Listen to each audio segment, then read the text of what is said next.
Hey everyone, welcome back. My name is Zane. Today we'll be having a look at Rocket Labs. Rocket Labs is a publicly traded American aerospace manufacturer and a small satellite launch service provider with a wholly owned New Zealand subsidiary. Now basically, Rocket Labs develops a suborbital sounding rocket named ATIA and currently operates a lightweight orbital rocket known as Electron. Electron provides dedicated launches for small satellites and CubeSats. It is developing a new medium lift launch vehicle named Neutron. Now before we continue with this video, allow me to declare that this video is not financial advice. This video is simply for educational purposes and for entertainment purposes. So I do hope you enjoy this video and hit that subscribe button. Rocket Labs was actually founded in New Zealand in 2006 by engineer Peter Beck. Rocket Labs quickly established a headquarters in California in the United States in 2013. On August 25, 2021, Rocket Labs publicly listed on the Nasdaq Stock Exchange through a SPAC merger with Vector Acquisition Corporation. Now, what is a SPAC? A SPAC is a special acquisition company. Their sole purpose is to merge with another existing and well-established company to raise funding for their special acquisition company founders. It's a way for companies to go public in a much easier fashion simply by merging. You automatically become a publicly traded company simply by merging. Now, SPACs have been in the trend recently in the last year or so. They've been becoming more and more popular as the days grow older. So it's actually quite fascinating to see multiple companies have taken the same similar trajectory. And so far, special acquisition companies have proven to be extremely useful where companies do want to go public, but they want to go public in a simple, straightforward fashion instead of going through a possible long waiting list or just a lot of unnecessary documents, paperwork, planning, and possibly a tedious process. Special acquisition companies specialize in this area and they make it a lot more simpler to go public.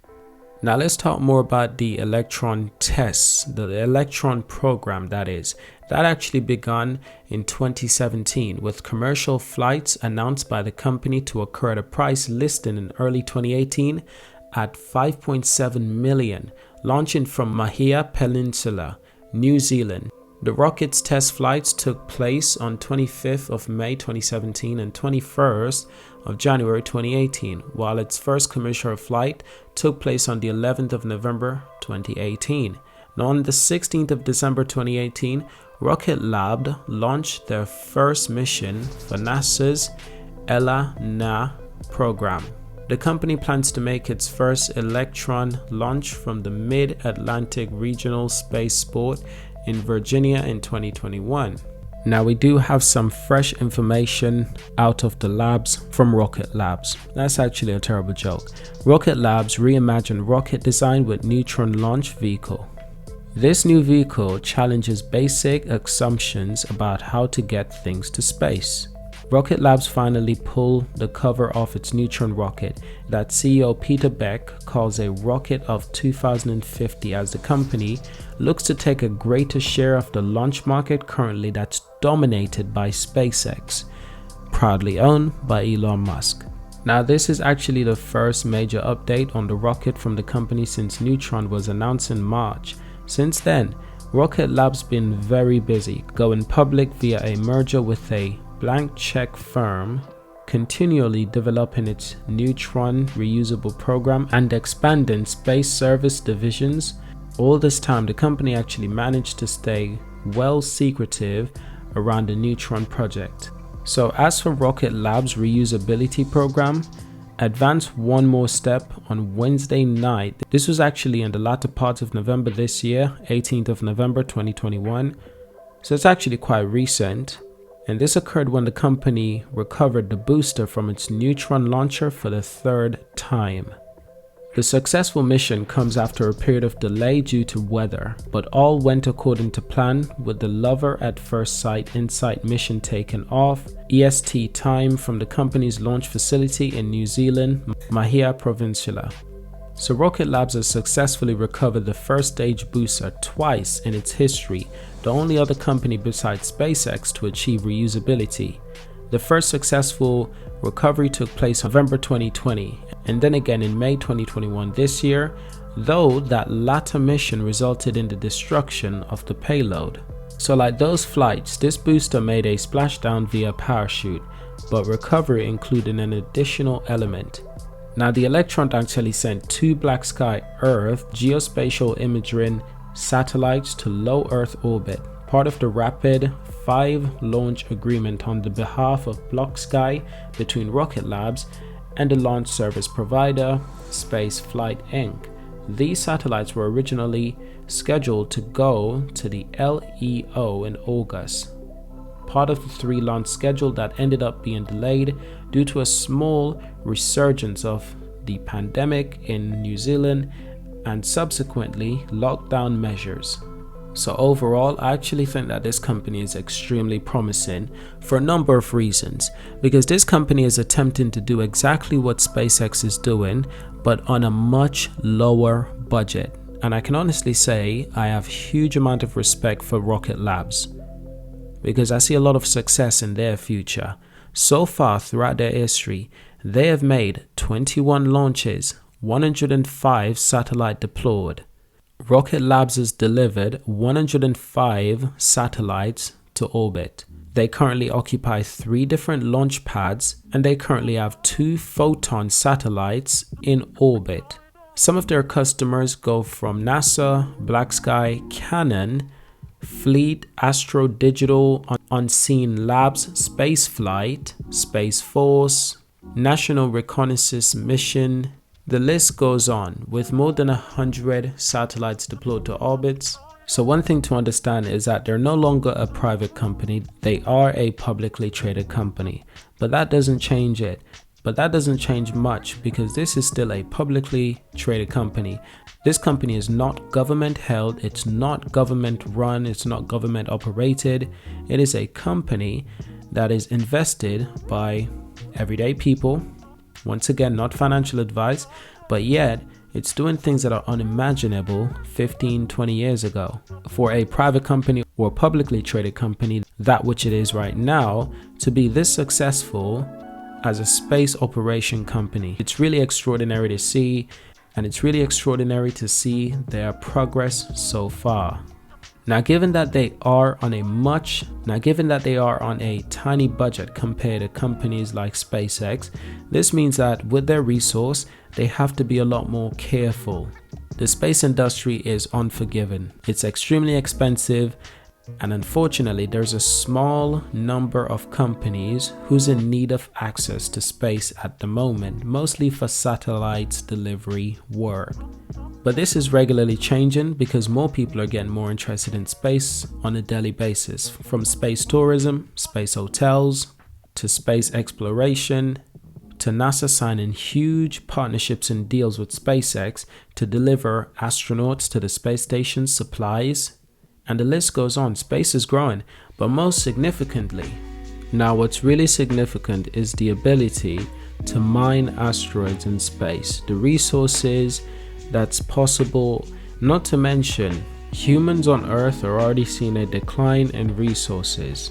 More importantly is the lack of resources that there is to manufacture on Earth. More people in industries are starting to realize that space provides an unbelievable amount of resources and opportunity for anyone who can get there first, get there safely, acquire these resources.